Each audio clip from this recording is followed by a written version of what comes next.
بسم الله الرحمن الرحيم. السلام عليكم ورحمة الله وبركاته. بسم الله الرحمن الرحيم. الحمد لله نحمده ونستعينه ونستغفره ونؤمن به ونتوكل عليه ونعوذ بالله من شرور أنفسنا ومن سيئات أعمالنا من يهده الله فلا مضل له ومن يضلله فلا هادي له ونشهد أن لا إله إلا الله وحده لا شريك له ونشهد أن سيدنا ونبينا وشفيعنا وحبيبنا ومولانا محمدا عبده ورسوله صلى الله تعالى عليه وعلى آله وأصحابه أجمعين.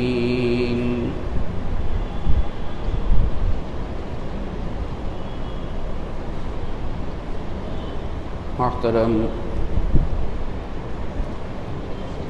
প্রিয় মুসলিয়ান کرام এবং বেরাদারানি ইসলাম,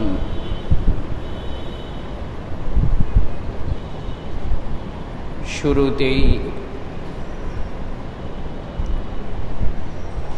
মহান রব্বুল আলামিনের দরবারে আমরা অসংখ্য অগণিত শুকরিয়া আদায় করি। তিনি মেহেরবানি করেছেন বলেই আমাদের জন্য সম্ভব হয়েছে জুমার নামাজ আদায় করার জন্য আমরা মসজিদে হাজির হতে পেরেছি। আলহামদুলিল্লাহ।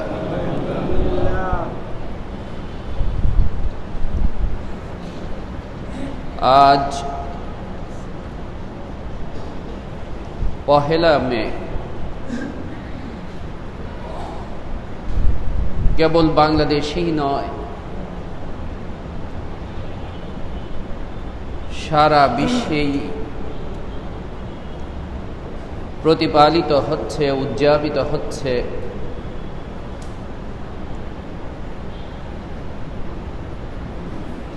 আন্তর্জাতিক শ্রমিক দিবস বা ওয়ার্কার্স ডে শিরোনামে।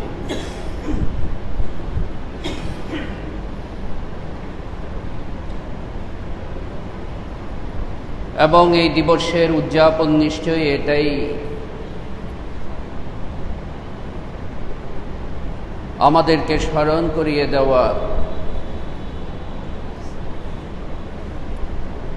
যাদের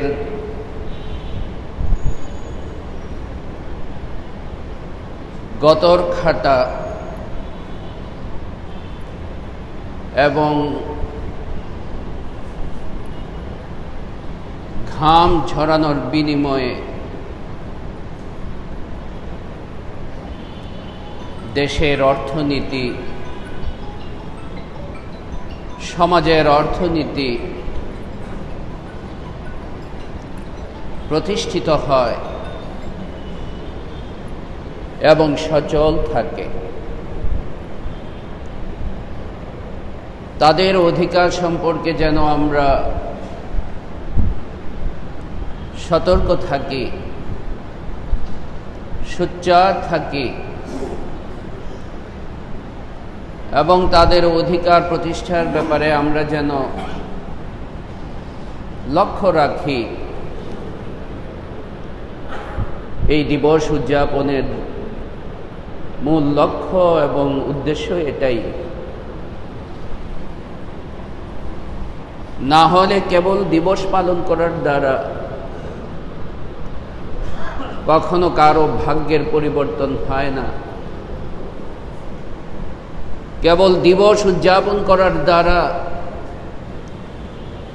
কখনো কারো অবস্থার পরিবর্তন ঘটবে না যতক্ষণ না আমি আমার আমলের মধ্যে, আমার বাস্তব জীবনের মধ্যে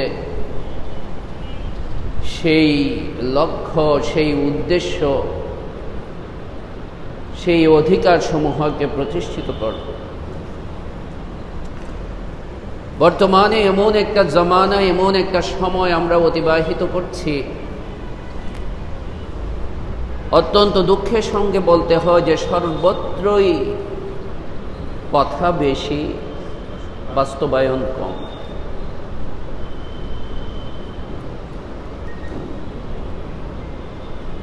এবং আশ্চর্যের ব্যাপার হচ্ছে, একবার অনেক দিন আগে একটা গল্প পড়েছিলাম। সেই গল্পের বিষয়টা এটাই ছিল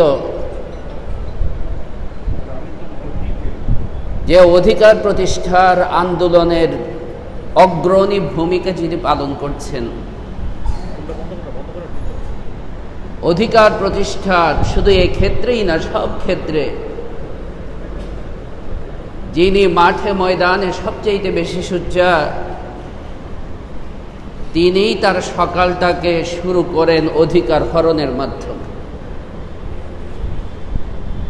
তিনি তার দিনটাকে শুরু করেন অধিকার বঞ্চিতকরণের মাধ্যমে।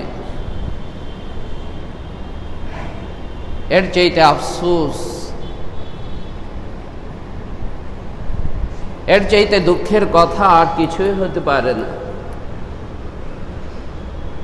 এবং সবার অবস্থায় এখন বর্তমানে এমন হয়ে গেছে সর্বত্রই,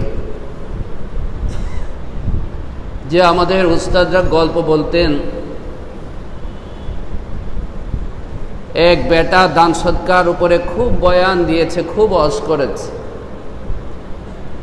ঘটনাচক্রে সেই বয়ানের মধ্যে তার স্ত্রীও হাজির ছিলেন, বয়ান শুনছেন এবং বয়ানে অনুপ্রাণিত হয়ে, দান সৎকার বয়ানে অনুপ্রাণিত হয়ে তিনিও তার হাতে কানে যা ছিল সেটা আল্লাহর রাস্তায় দান করে এসেছে। বাসায় ফিরে এসে যখন দেখলেন, কিরে বেগম সাহেবার হাত খালি, কান খালি, বিষয়টা কি? জবাব দিলেন, দান সৎকার ফজিলতের কথা শুনে আমি আমার এগুলি দান করে দিয়েছি। এখন সে উত্তেজিত হয়ে গেছে, রাগান্বিত হয়ে গেছে, আর বলছে, বয়ান কি আমি তোমার জন্য করেছি? বয়ান তো অন্য মানুষের জন্য করেছি।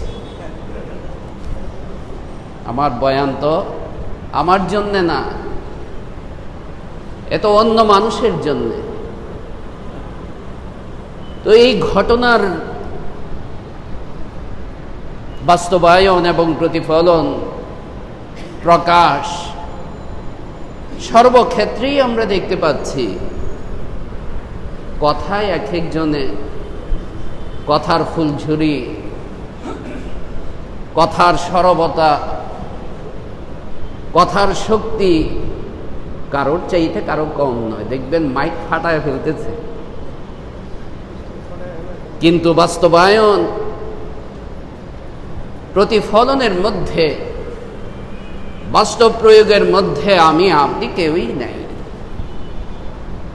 এ তো আরো বেশি দুঃখের এবং হাস্যকর।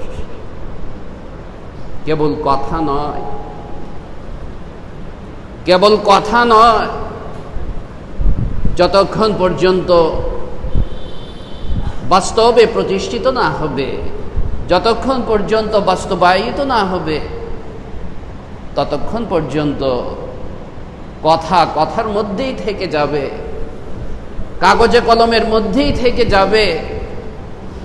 অবস্থার পরিবর্তন, দেশ এবং সমাজের অবস্থার পরিবর্তন হবে না এবং হচ্ছেও না। আল্লাহ রাসূল সাল্লাল্লাহু আলাইহি ওয়াসাল্লামের জীবনের বৈশিষ্ট্য সমূহের মধ্যে এবং ইসলামের শিক্ষার বৈশিষ্ট্য সমূহের মধ্যে অন্যতম বৈশিষ্ট্য, আমরা সবাই জানি এটা, যে এখানে কথার চাইতে, বলেন না, কথার চাইতে আমলের দাম বেশি। এখানে কথা বলতে পারার নাম যোগ্যতা নয়, এখানে সুন্দর সুন্দর উপস্থাপনা শৈলীর নাম যোগ্যতা নয়। এখানে ইন্না আকরামাকুম ইনদাল্লাহি আতকাকুম, যার আমল যত বেশি, যার গুণাবলী যত বেশি, যার আচরণ, যার আখলাক যত বেশি সুন্দর, সে এখানে মূল্যবান বেশি, সে এখানে দামি বেশি, সে আল্লাহ এবং আল্লাহ রাসূল সাল্লাল্লাহু আলাইহি ওয়াসাল্লামের কাছে মর্যাদাবান বেশি। এ কোরআনের আয়াত। রাসূল পাক সাল্লাল্লাহু আলাইহি ওয়াসাল্লামের যতগুলো দাওয়াত ছিল এবং যতগুলো মিশন ছিল, এর মধ্যে অন্যতম দাওয়াত, অন্যতম মিশন হচ্ছে সমাজের, দেশের বঞ্চিত মানুষের অধিকারকে প্রতিষ্ঠা করা এবং ইনসাফ প্রতিষ্ঠা করা। কেবল ইনসাফই নয়, ইনসাফ কথাটা আবার একটু নিরস প্রকৃতির, বুঝতে পেরেছেন কেদা কথা? ইনসাফ এটা আবার একটু কি প্রকৃতির শব্দ? নিরস প্রকৃতির শব্দ। এবং আমেরিকানরা একটা কথা সারা বিশ্বেই ছড়িয়ে দিয়েছে বর্তমানে, জানেন আপনারা, বিবিএ এমবিএ যারা করেন তারাও জানে, আমেরিকানরা খুব বলে এই কথাটা, উইন উইন সম্পর্ক। কি সম্পর্ক? উইন উইন সম্পর্ক। তোমার কাছে আমার স্বার্থ আর আমার কাছে তোমার স্বার্থ, তো সম্পর্ক আছে। উইন উইন সম্পর্ক, কেউ ছাড় দিতে রাজি না। বাবা ছেলের সাথে উইন চিন্তা করে, ছেলে বাবার সাথে উইন চিন্তা করে, স্বামী স্ত্রীর সাথে উইন চিন্তা করে, স্ত্রী স্বামীর সাথে উইন চিন্তা করে, এরপর যা হওয়ার তাই হচ্ছে। কিন্তু ইসলাম হচ্ছে এমন এক সমাজ ব্যবস্থা, এমন এক সমাজ দর্শন, এমন এক শিক্ষা, এমন এক ধর্ম, যে ধর্ম আমাদেরকে কেবল ইনসাফের উপরে থাকার জন্যে নয়, কেবল অধিকারের উপরে থাকার জন্যে নয়, বরং এর চাইতেও উঁচু স্তরে উন্নীত হয়ে, এর চাইতেও উপরের স্তরে উঠে তোমার সাথে আরেকজনের সম্পর্ক, আমার সাথে আরেকজনের সম্পর্ক, এমনকি একজন মালিক, কোম্পানির মালিক, কারখানার মালিক, তার সাধারণ থেকে সাধারণ একজন শ্রমিকের সাথেও সম্পর্কটা মালিক শ্রমিকের সম্পর্ক হবে না, এমডি আর কর্মকর্তা কর্মচারী সম্পর্ক হবে না। এই সম্পর্কটা হবে ভালোবাসার সম্পর্ক, এই সম্পর্কটা হবে মধুর সম্পর্ক, এই সম্পর্কটা হবে ভ্রাতৃত্বের বন্ধনের সম্পর্ক। তাই আল্লাহ রাসূল সাল্লাল্লাহু আলাইহি ওয়াসাল্লাম সহিহ বুখারী শরীফে বর্ণিত হযরত আবু যর গিফারী রাদিয়াল্লাহু তাআলা আনহু, যিনি কবিলার সর্দার ছিলেন, আর তৎকালে সর্দার এবং গোত্রের যারা অধীনস্থ সাধারণ, এদের সম্পর্ক তো আপনাদের কিছু হইলেও জানা আছে, একদম মনিবের মতো, বা সর্দার যা বলছে তাই। সাধারণ মানুষের অধিকার, হক, তাদের কোনো মূল্য, তাদের কোনো দাম বলতে কিছুই ছিল না। হযরত আবু যর গিফারী কবিলায় বনু গিফার, আরবের অত্যন্ত দুর্ধর্ষ এবং প্রসিদ্ধ একটা কবিলা ছিল। সেই গোত্রের অধিপতি, সেই গোত্রের সর্দার তিনি। প্রথম মুসলমান হয়েছেন, এখনো ইসলামের শিক্ষাটা পুরোপুরি আসে নাই, ইসলামের আদর্শটা পুরোপুরি আসে নাই। হযরত বলেন, সহিহ বুখারীর হাদিস এবং শব্দ, সাবাবতু রাজুলান ফাআইয়াতুহু বিউম্মিহি, আমি একবার কথা কাটাকাটির মধ্যে একজনকে গালি দিয়ে ফেললাম, যার মা আগে আমাদেরই দাসী ছিল, আমাদেরই দাসী ছিল। তো সেই মানসিকতা এবং ভাব দ্বারা না হয় না, আমাদের মধ্যে ওই ভাব চলে আসে না অনেক সময়, বেটা বান্দি গোলামের জাত, তারা না এত বড় সাহস, কি ভাব না, ইগোতে লেগে যায়, অহমিকা বোধে লেগে যায়, দম্ভ এবং দাম্ভিকতার মধ্যে লেগে যায়। তোর বাপ দাদারা আর তোরা এমন আমার সামনে, হ্যাঁ। সাহাবাবতু রাজুলান ফাআইয়ারতুহু বিউম্মিহি, ওই সাহাবী আল্লাহ রাসূল সাল্লাল্লাহু আলাইহি সাল্লামের কাছে যে নালিশ করলেন, ইয়া রাসূলুল্লাহ, আবু যর তো আমাকে এই বলে গালি দিয়েছে। আল্লাহ রাসূল সাল্লাল্লাহু আলাইহি ওয়াসাল্লাম খুবই রাগান্বিত হলেন, আবু যর গিফারিকে ডাকলেন। আবু যর গিফারি মর্যাদার দিক থেকেও অনেক শ্রেষ্ঠ, 6 নম্বরের মুসলমান ছিলেন তিনি, 6 নম্বরের মুসলমান। এবং ইসলামের ইতিহাসে ইসলামের কথা, মুসলমান হওয়ার কথা সর্বপ্রথম কাবা চত্বরে যে কাবার দরজার সামনে দাঁড়িয়ে কাফেরদের সামনে ঘোষণা দিয়ে বলেছিলেন, পরে মাইরও খেয়েছেন। আল্লাহ রসুল বললেন যে না না ইয়া রাসূল আল্লাহ, সত্য গ্রহণ করেছি, এটা গোপন রাখার কি আছে, আমি এটা সবার সামনে প্রকাশ করব। এই ধরনের জজবা এবং কি বলবো এটাকে, জোশের মানুষ, সাহসের মানুষ। আল্লাহ রাসূল সাল্লাল্লাহু আলাইহি সাল্লাম হযরত আবু যর গিফারিকে ডাকলেন, প্রচন্ড রাগান্বিত হলেন, আর হযরত আবু যর গিফারিকে বললেন, ইন্নাকা ইমরাউন ফীকা জাহিলিয়া, ও আবু যর, এখনো দেখছি তোমার মধ্যে মূর্খতার বৈশিষ্ট্য রয়ে গেছে, এখনো দেখছি তোমার মধ্যে মূর্খতা বৈশিষ্ট্য রয়ে গেছে, আচরণ রয়ে গেছে। এরপর আল্লাহ রাসূল সাল্লাল্লাহু আলাইহি ওয়াসাল্লাম যে কথাটা বললেন, যে শিক্ষা, যে দর্শন, যে মানসিকতা আমাদেরকে গঠন করতে বললেন, সেটা হচ্ছে, দেখেন মাত্র 2টা শব্দ, ইখওয়ানুকুম খাওয়ালুকুম, ইখওয়ানুকুম খাওয়ালুকুম, তোমাদের অধীনস্থ যারা, এরা তোমারই ভাই। এর চাইতে দরদের কথা, এর চাইতে মহব্বত এবং ভালোবাসার কথা আর কি হতে পারে? ইখওয়ানুকুম খাওয়ালুকুম, এই যে তোমাদের যারা অধীনস্থ আছে, এরা তোমাদেরই ভাই, এরাও আশরাফুল মাখলুকাত। হ্যাঁ, বেশির বেশি জাআলাহুমুল্লাহু তাহতা আইদিকুম, আল্লাহ তাআলা তাদেরকে তোমাদের অধীন করে দিয়েছেন। কে করেছে?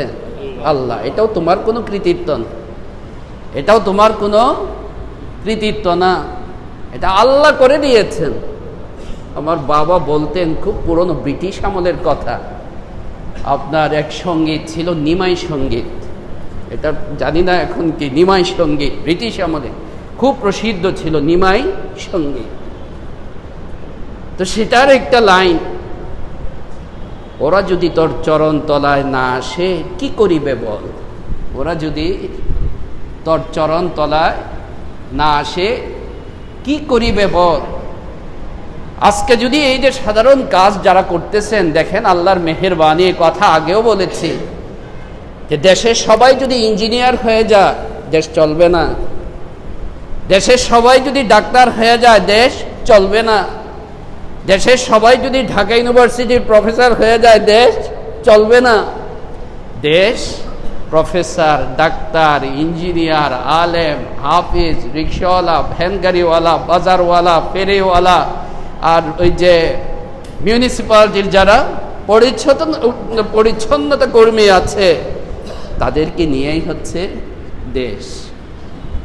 আজকে যদি একবার চিন্তা করেছি, আজকে যদি এই যে মিউনিসিপ্যালিটির যারা আছে, যাদের কথা একবারও হয়তো আমি ভাবি না, কোনোদিন হয়তো ভাবি না, বেশি না 3 দিন 4 দিন তাদের কাজকে তারা বন্ধ রাখো, 3 দিন না মনে হয়, একদিন বন্ধ রাখলেই ঢাকা শহর খবর হয়ে যাবে, এমনিই তো নোংরা, খবর হয়ে যাবে। দেখেন আল্লাহর কত বড় মেহেরবানি, ওরা যদি তোর চরণ তলায় না সে কি করিবে বল। আল্লাহ অধীনস্থ করে দিয়েছেন, এটা তোমার কোনো কৃতিত্ব না। সবাই এমডি হয়ে গেলে অফিস চলবে না, সবাই চেয়ারম্যান হয়ে গেলে অফিস চলবে না। তাই একটা অফিসের শোভা, একটা অফিসের সৌন্দর্য, একটা অফিসের পরিপূর্ণতা, সেই দারোয়ান থেকে শুরু করে একদম এমডি পর্যন্ত, সেই কি বলবো এটাকে, আপনার বা পিওন থেকে শুরু করে সিইও পর্যন্ত, চিফ এক্সিকিউটিভ পর্যন্ত, সবাই মিলেই হচ্ছে এই অফিসের পরিপূর্ণতা, এবং সবার কন্ট্রিবিউশনেই হচ্ছে এই অফিসের উন্নতি। কোনো একটা জায়গায় যদি, কোনো একটা স্তরে যদি বিশৃঙ্খলা দেখা দেয়, ব্যাঘাত দেখা দেয়, আপনার প্রাডো চালানো বন্ধ হয়ে যাবে, আপনার লেক্সাস চালানো বন্ধ হয়ে যাবে না, বেশি না, কয়েকদিনেই যদি একটু বিশৃঙ্খলা দেখা দেয়, আপনার লক্ষ লক্ষ কোটি কোটি টাকা কি হয়ে যাবে, লস হয়ে যাবে। তাই প্রথমত কথা হচ্ছে আল্লাহর শুকরিয়া, আল্লাহর মেহেরবানি। আমার কোনো কৃতিত্ব না, আমার কোনো ক্রেডিট না, এ আল্লাহ তাআলা নাহনু কাসামনা বাইনাকুম মাঈশাতাকুম ফিল হায়াতিদ দুনিয়া, আল্লাহ বলেছেন আমি এটা ভাগ করে দিয়েছি, কেউ এই কাজ, কেউ ওই কাজ, কেউ এই কাজ সেই কাজ, কারো এই মানে এই স্তর, কারো ওই স্তর, কাজ নাহনু কাসামনা, আল্লাহ বলতে আমি ভাগ করে দিয়েছি। তাই ইসলামের দৃষ্টিতে কাজের মধ্যে কোনো উচ্চতা নিচুতা নাই, কাজের মধ্যে কোনো উচ্চতা নিচুতা নাই।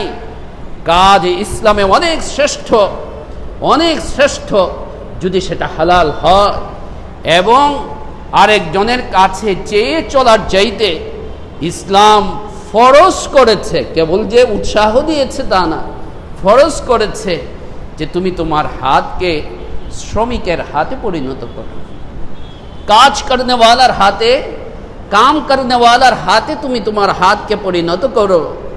হযরত মুআজ রাদিয়াল্লাহু আনহু খেতে পানি দেওয়ার কাজ করেন। কিসের কাজ? খেতে পানি দেওয়ার কাজ করেন। হযরত আলী ইবনে আবি তালিব রাদিয়াল্লাহু আনহু কত গ্রেট এক একজনে, চিন্তা করা যায়, কেবল কি আখিরাতের দৃষ্টিতে, আরে দুনিয়ার দৃষ্টিতেও এখন এদের ফিলোসফির উপরে, এদের কর্মকৌশলের উপরে, এদের অফিস পরিচালনার উপরে, এদের সরকার পরিচালনার উপরে থিসিসের পর থিসিস হচ্ছে, রিসার্চের পর রিসার্চ হচ্ছে, ডক্টরেট ডিগ্রি হচ্ছে। আর সেই আলী, সেই ওমর, সেই আবু বকর না, সেই আবু যর গিফারি, সেই সাদ বিন আবি ওয়াক্কাস, সেই মুআজ ইবনে জবল রাদিয়াল্লাহু আনহু কাজ করতে করতে হাতের মধ্যে ঠোসা পড়ে গেছে। হাতের মধ্যে কি হয়ে গেছে? ঠোসা হয় না, হাতের কাজ করলে হাতের মধ্যে ঠোসা পড়ে যায়, ঠোসা পড়ে গেছে। আল্লাহ রাসূল সাল্লাল্লাহু আলাইহি ওয়াসাল্লামের সঙ্গে মুসাফা করেছেন, হ্যান্ডশেক করেছেন, তো হাতের মধ্যে এটা তিনি অনুভব করলেন। আল্লাহ রাসূল সাল্লাল্লাহু আলাইহি সাল্লাম জিজ্ঞাসা করলেন, ও মুআজ, তোমার হাতের এই ঠোসাটা কি? হযরত মুআজ রাদিয়াল্লাহু তাআলা আনহু বললেন, ইয়া রাসূলুল্লাহ, কাজ করতে করতে হাতের মধ্যে এই ঠোসা পড়ে গেছে। আল্লাহ রাসূল সাল্লাল্লাহু আলাইহি ওয়াসাল্লাম সেই হাত নিয়ে তার পবিত্র ঠোঁটের মধ্যে লাগাইলেন। সুবহানাল্লাহ বলেন। আল্লাহ রাসূল সাল্লাল্লাহু আলাইহি সাল্লাম দুনিয়া আখিরাতের বাদশা, দুনিয়া আখিরাতের বাদশা, একজন শ্রমিকের হাত, একজন কাজ করনেওয়ালার হাত, একজন উপার্জনকারীর হাত আল্লাহ রাসূল সাল্লাল্লাহু আলাইহি ওয়াসাল্লামের কাছে কত শ্রেষ্ঠ, কত পছন্দের, কত মহব্বতের, যে তিনি সেই হাত নিয়ে কি করলেন? তার ঠোঁট মুবারকে তিনি চুমো খাইলেন, তিনি লাগাইলেন, আর বললেন, ও মুআজ, শুনে রাখো, শুনে রাখো, এই কর্মীর হাত আল্লাহ তাআলার কাছে এত পছন্দের, এত পছন্দের, এত প্রিয়, যে একজন খেটে খাওয়া মানুষ সারাদিন কাজ করে, সারাদিন হাদিস, সারাদিন কাজ করে সন্ধ্যায় যখন সে তার পরিবারের কাছে ফিরে যায়, আল্লাহ রাসূল সাল্লাল্লাহু আলাইহি সাল্লাম বলেন, সে তো আল্লাহর কাছে জান্নাতি হয়ে ফিরে যায়।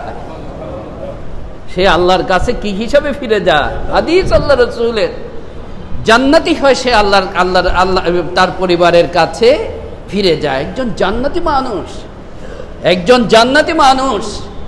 আমার আপনার টাকার মধ্যে সন্দেহ থাকতে পারে, আমার আপনার মতো বড় লোকদের টাকার মধ্যে সন্দেহ থাকতে পারে কি বললাম না। কিন্তু এই খেটে খাওয়া মানুষের, এই রিক্সাওয়ালা, এই ভ্যান গাড়িওয়ালা, এই দারোয়ান, এই শ্রমিক, এর টাকার মধ্যে সামান্যতম কি নাই? সন্দেহ নাই। এবং তার উপরে হুকুম তো সারা বছরে কেবল রোজা আর 5 ওয়াক্ত নামাজ। দুইটাই হচ্ছে কার হক? আল্লাহর হক। দুইটাই হচ্ছে কার হক? আল্লাহর হক।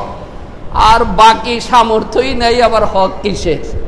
সামর্থ্য যখন বাড়ে তখন কিন্তু হকের পরিধিও বাড়ে। মনে রাখবেন, আমার সামর্থ্য যত বেশি বাড়বে, ফিনান্সিয়াল অ্যাবিলিটি যত বেশি বাড়বে, তত বেশি সমাজের প্রতি, পরিবারের প্রতি আমার রেসপন্সিবিলিটিও বাড়বে। আল্লাহ টাকা কেবল আমাকে ভোগ করার জন্য দেন নাই। ওয়ামিম্মা রাযাকনাহুম, ওয়ামিম্মা রাযাকনাহুম বলেন না, কি বলে? ওয়ামিম্মা রাযাকনাহুম ইউনফিকুন। আল্লাহ দিয়েছেন আমার হাত দিয়ে তাদেরকে দেওয়ার জন্য।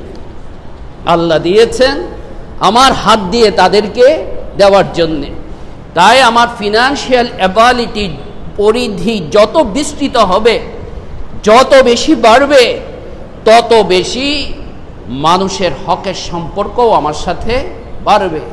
আমার সামর্থ্য আছে, প্রথম আমার পরিবার, আমার মা বাবা, আমার ভাই বোন, আমার আত্মীয় স্বজন, গোষ্ঠীজ্ঞাতি, আমার গ্রামের লোক, আমার এলাকার লোক, আমার দেশের লোক, সেই সচ্ছল বলতে ধনী যে বড় ব্যবসায়ী, যদি সত্যিকারে সে আল্লাহর ভয় তার মধ্যে থাকে, ইসলামিক সে হয়, প্রকৃত মুসলমান হয়, তার পরিবারের লোকেরা তো গরিব থাকার কথা না, তার গ্রামের লোকেরা গরিব থাকা কথা না। সে তো তার যাকাত দিয়েই, তার ফরজ দান দিয়েই বাকিদেরকে কি করতে পারে? পরিবর্তন করতে পারে, স্বাবলম্বী করতে পারে। কিন্তু আমাদের অবস্থা হচ্ছে, সেই চিন্তা, সেই লক্ষ্য আমাদের মাথার মধ্যে নাই।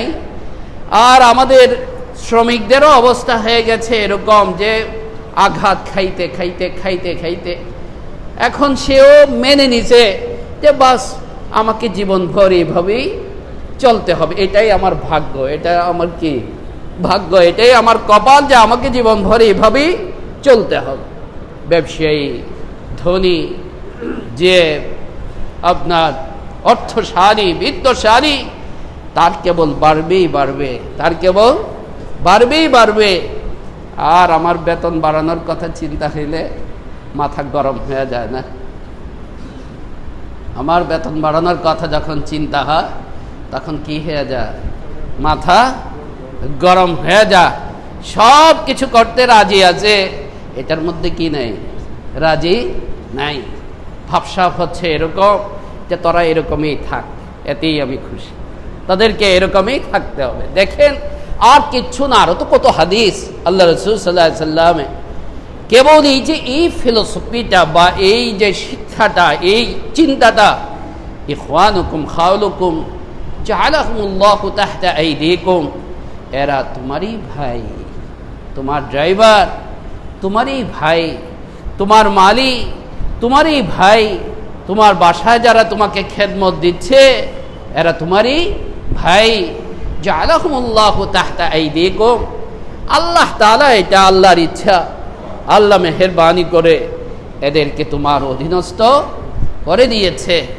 তাই মনে রাখবে, ফামান কানা আখুহু তাহতা ইয়াদিহি ফালিয়ুত'ইমহু মিম্মা ইয়াকুল ওয়ালিয়ুলবিসহু মিম্মা ইয়ালবাস ওয়ালা তুকাল্লিফুহুম মা ইয়াগলিবুহুম ফাইন কাল্লাফতুমুহুম ফাআইনুহুম।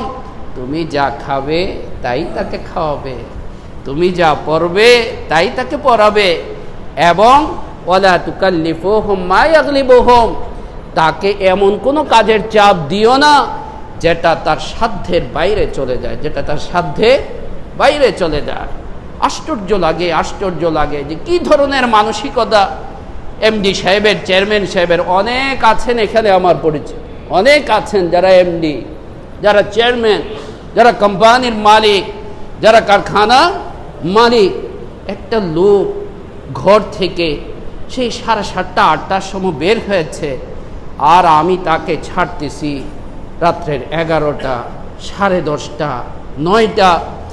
আবার অনেক আচ্ছা কাজ থাকলে যাই হোক, একটা কথা যে কাজ আছে, কাজ ছাড়াই অনেক সময় দেখা যায় ইচ্ছা করে আমাকে বলে অনেক সময় যে হুজুর করবি কি, এমডি স্যারে সারাদিন আসে না, যেই আমাদের এখন বাসায় যাব আমরা গুছাইলাম মাত্র, এমন সময় উনি এসে হাজির হবে। এখন এমডি সাহেবরে রেখে কি আর কেউ অফিস থেকে যাইতে পারে? তো থাকতেই হয়। কাজ না থাকলেও দেখা যায় সন্ধ্যা করে দেয়, 7টা করে দেয়, 8টা করে দেয়। আমি আমার আরামকে ঠিক রাখার জন্যে এদের উপরে জুলুম করতেছি। ঠিক অনুরূপভাবে বেতন নিয়েও আমাদের মালিকদের মধ্যে বা বেতন যারা দেয় তাদের মধ্যে একটা অবিচারের মানসিকতা থাকে।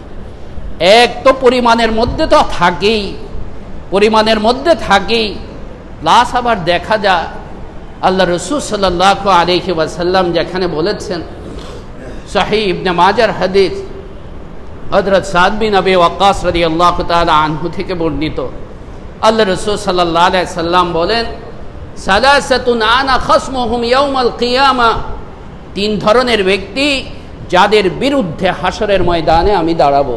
যাদের বিরুদ্ধে কে দাঁড়াবেন? আল্লাহর নবী সাল্লাল্লাহু আলাইহি ওয়াসাল্লাম বিরুদ্ধে দাঁড়াবেন। বাঁচার কোনো উপায় থাকবে বলেন? যিনি হইলেন শাফিউল মুজনিবিন, যিনি শফি সুপারিশকারী, তিনি বলতেছেন এই কথা, আনা খাসমুহুম ইয়াউমাল কিয়ামা, আমি তার বিরুদ্ধে কিয়ামতের দিন দাঁড়াবো। 1 নম্বর, যে চুক্তি করে, চুক্তি ভঙ্গ করে, গাদ্দারি করে যায়, গাদ্দারি যে করে। 2 নম্বর, এখন নাই, এটা আগে ছিল এরকম, ওই স্বাধীন ব্যক্তিকে মনে করেন কবিলার উপরে আক্রমণ করে, বাস এদেরকে, এদের নারীদেরকে, এদের ছেলে মেয়েদেরকে, শিশুদেরকে দাস দাসীতে কি করে ফেলতো, পরিণত করে ফেলতো। যে কোনো স্বাধীন ব্যক্তিকে দাস দাসীতে পরিণত করে। আর 3 নম্বর, আল্লাহ রাসূল সাল্লাল্লাহু আলাইহি সাল্লাম বলেন যে এবং ওই ব্যক্তি যে তার শ্রমিকের 16 আনা নেয়, কড়ায় গন্ডা নেয়, এরপরে দেওয়ার সময় সে টালবাহানা করে, দেওয়ার সময় লাম ইয়াস্তাউফি হাক্কাহু, সে তার হককে পূর্ণ মাত্রা দেয় না। আল্লাহ রাসূল সাল্লাল্লাহু আলাইহি ওয়াসাল্লামের বড় নির্দেশ, আতুল আজিরা ক্বাবলা আন ইয়াজিফা আরাকুহু, তুমি তোমার শ্রমিকের পাওনা পরিশোধ করো, বেতন পরিশোধ করো তার ঘাম শুকানো আগে। একবার এক মজলিসে বসা, তো এক এরকম উচ্চপদস্থ এমডি সাহেব, তার মধ্যে আসছে উনি কোথাও মনে হয় চলে যাবেন, এরকম কিছু, যা ভাবসাবে বুঝলাম। তো মাসের তখন 30 তারিখ, তো সাধারণত 2-3 তারিখে, 3 তারিখের মধ্যে বেতন দিয়ে দেন, কিন্তু উনি কোথায় চলে যাবেন, আসবেন 6-7 তারিখ। ওনার সামনে যখন ফাইলটা দেওয়া হইল, আমার সামনেই উনি, আমি যে হুজুর, আমার সামনেই উনি ছুঁড়ে মারলেন, রাগ হয়ে গেলেন। 30 তারিখে আবার কিসের বেতন, 30 তারিখে আবার কিসের স্যার? আমার কারণে, আমার গাফিলতির কারণে, আমার অসুবিধার কারণে আমি একটুকু চিন্তা করি না, আমি ইচ্ছা করেই কথাগুলি বলতেছি, আমার কোনো অসুবিধা নাই, আমার কোনো অসুবিধা নাই। কিন্তু আপনার যে অধীনস্থ ম্যাক্সিমাম হচ্ছে এরকম, সে দোকানে বাকি খাচ্ছে, তার পরিবার গ্রামে কি খেয়েছে, বাকি খেয়েছে, তার বাচ্চাটার বেতনের জন্য অপেক্ষা আছে, বই কেনার জন্য অপেক্ষা আছে, বাবা বেতন পাবে, টাকা পাঠাবে, এরপর ডাক্তারের কাছে যাবে। কতটা নিষ্ঠুর আমি, অমানুষ আমি। একটা নাই সেটা অন্য কথা, থাকতে আমি আছে আমার কাছে, তারপরেও আমি টালবাহানা করতেছি। 3 তারিখের জায়গায় 5 তারিখ, 5 তারিখের জায়গায় 7 তারিখ, 7 তারিখের জায়গায় 10 তারিখ। আমি একটুকু, এটা তো তার পাওনা, এটা তো তার পাওনা, আমার তো দায়িত্ব, ক্বাবলা আন ইয়াজিফা আরাকুহু, তার ঘাম শুকানোর আগেই তার পাওনা তাকে কি করে দেওয়া, পৌঁছে দেওয়া। অনেক ভাই মাসলা জিজ্ঞেস করেন, এরকমও আছে, বিশেষ করে কারখানার যারা, গার্মেন্টসের যারা, হয়তো বেতন নেওয়ার আগেই সে চলে গেছে, বেতন নেওয়ার আগেই, হয় না এরকম? একজন আছেন 30,000 35,000 আমাকে নিয়েও গেছিলেন তার ফ্যাক্টরিতে, বিশাল আপনার 30 না 35,000 শ্রমিক, 30-35,000 তা শ্রমিক। তো সেখানে এরকম প্রতি মাসেই হচ্ছে বেতন না নিয়েই সে কী করছে, চলে যাচ্ছে। হয়তো 20 তারিখ 25 তারিখ পর্যন্ত কাজ করেছে, এরপরে সে ভালো কোনো অফার হয়তো পেয়েছে বা কোনো কারণে সে চলে গেছে। এই যে আমার কাছে তার পাওনাটা, একবার চিন্তা করেছি এরকম প্রতি মাসে তার লক্ষ লক্ষ টাকা জমা হয়ে যায়, হাজার হাজার টাকা তা জমা হয়ে যায়। কোনো মালিকে চিন্তা করতেছে না এই যে আমার শ্রমিকের এই পাওনা টাকাটা আমার কাছে রয়ে গেল, এটার কি সমাধান হবে, এটা কি হবে, কেউ চিন্তা করে না। তাই ভাই আল্লাহ তাআলার কাছে তো যেতে হবে, আল্লাহ তাআলার কাছে যেতে হবে, আল্লাহর কাছে জবাবদিহি করতে হবে। আল্লাহ রাসূল সাল্লাল্লাহু আলাইহি ওয়াসাল্লামকে, রাহমাতুল লিল আলামিনকে আমার বিরুদ্ধে অভিযোগকারী না বানিয়ে, আমার বিরুদ্ধে অবস্থানকারী না বানিয়ে আমি তো আর তার শাফাআত কেমন করে পাবো সেটা কি করে চিন্তা করা উচিত আমার। আর ছোটোখাটো দুর্ব্যবহার তো আছেই। আমি আমার এক আত্মীয়কে একদিন বুঝাইলাম যে তুমি এরকম খিটখিটামি করো কেন, অধীনস্থদের সাথে খুব খিটখিটামি, বুঝছেন তো, কারণ মানে বাংলা গালি ছাড়া, আগে পিছে বাংলা গালি ছাড়া কোনো কথা নেই, কোনো কথা নাই, এরকম করো কেন। উনি উল্টা, আত্মীয় আমার, উনি উল্টা আমার উপরে রাগ হয়ে গেলেন, আমাকে বললেন তোমার মতো এমন বইয়ের ভাষায় যদি এদের সাথে কথা কই একটাও কাজ করবে না। এটা বলার উদ্দেশ্য হচ্ছে আমি যিনি শ্রমিক, উনিও কি হইতে হবে, কেবল মালিককেও আজ করতেছে না ইসলাম, বা আমি কেবল মালিককে বলতেছি না, আমি যে শ্রমিক তারও গুণাবলী ইসলামে দেওয়া আছে, আমিও সেই গুণাবলীর কি হইতে হবে, অধিকারী হইতে হবে। হযরত মুসা আলাইহিস সালাতু ওয়াস সালামের মতো কত বড় নবী শ্রমিক হিসাবে ছিলেন 10 বছর। এরপর সেখানে শ্রমিকের গুণ বলা হয়েছে, ইন্না খায়রা মান ইস্তাজারতাল কাওয়িয়ুল আমিন, আল কাওয়ি আল আমিন। 1 নম্বর আমানতদারি এবং বিশ্বস্ততা, আস্থাশীলতা। আজকাল তো আস্থাভাজন অধীনস্থ পাওয়াটাই মুশকিল হয়ে যায়। ড্রাইভার আস্থাভাজন নাই, এমডি সাহেব আস্থাভাজন নাই, অফিসার আস্থাভাজন নাই। আমার ওই ভাই আমাকে বলছিল, ওই যেটা কাজ পারে সেটা বাটপা, আর যেটা ভালো এটা কাজ পারে না, করবা কি তুমি? যেটা স্মার্ট কাজ পারে কিন্তু এটা আবার বাটপাট কিসিমের, মানে এদারসে ওদারসে করে ফেলে। আর যেটা দেখা যায় খুব নামাজি, খুব ভালো, এটা আবার কাজে কামে কি না, স্মার্ট না। আল কাওয়ি আল আমিন, আমার আস্থাশীলতা না, আর হচ্ছে আল কাওয়ি, আমি যে কাজ করতেছি সেই কাজের যোগ্যতা আমার আছে কিনা। এটাই আল্লাহ রাসূল সাল্লাল্লাহু আলাইহি সাল্লাম বলেছেন, ওয়ালা তুকাল্লিফুহুম মা ইয়াগলিবুহুম, যোগ্যতার বাহিরে কাউকে কিছু চাপিয়ে দিও না। তাই আজকে সারা বিশ্বে, কেবল বাংলাদেশেই নয়, এই একটা দিন না, পহেলা মে, সারা বিশ্ব কি থাকে, ছুটি থাকে, বন্ধ, সারা বিশ্বে স্বীকৃত একটা বন্ধ, একটা ছুটির দিন। দেখেন একদিন বন্ধ থাকা কত অর্থনীতির দৃষ্টিতে কত হয়ে যাওয়ার কথা, লস হওয়ার কথা, কিন্তু তারপরেও এই উদ্দেশ্যকে সামনে রেখে যে যেন আমি আমাকে ডেভেলপ করি।